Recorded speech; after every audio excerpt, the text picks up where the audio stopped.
magiliw, perlas ng silanganan, alab ng puso, sa dibdib mo'y buhay. Lupang hinirang, duyan ka ng magiting, sa manlulupig, di ka pasisiil. Sa dagat at bundok, sa simoy at sa langit mong bughaw, may dilagang tula at awit sa paglayang minamahal. Ang kislap ng watawat mo'y tagumpay na nagniningning, ang bituin at araw niya kailan pa may di magdidilim. Lupa ng araw ng walhati pagsinta, buhay ay langit sa piling mo. Aming ligaya na pag may mga api, ang mamatay ng dahil sa'yo. Muling sumasaimpapawid ang Presidential Broadcast Service, Radyo Pilipinas, Radyo Publiko 738. Ang aming studio ay nasa 4th floor ng Media Center Building, Visayas Avenue, Quezon City. Ang aming 50 kilowatt transmitter ay matatagpuan sa Marulas, Valenzuela City. Ang Radyo Pilipinas, Radyo Publiko ay pinangangasiwaan ng mga electronics and communication engineers at technicians.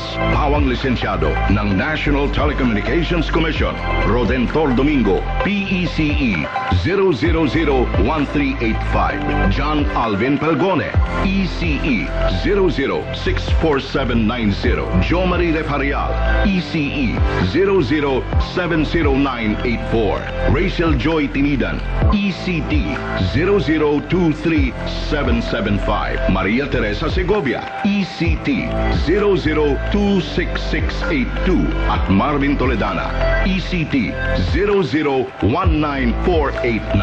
Radyo Pilipinas, Radyo Publiko 738 kHz is now signing on.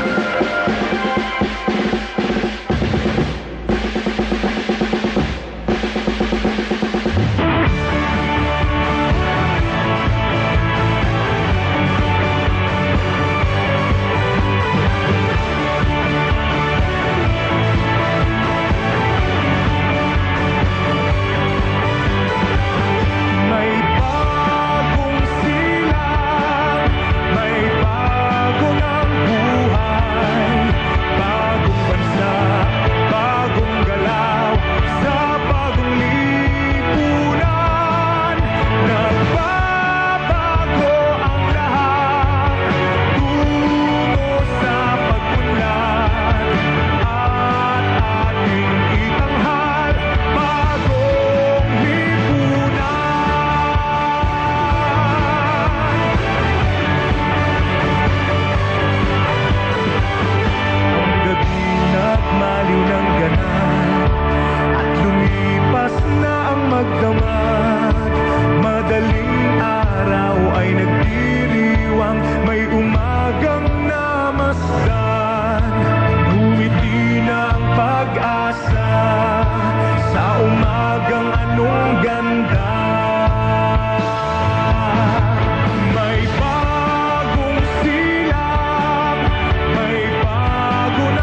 Naghiwayway ng bagong umaga.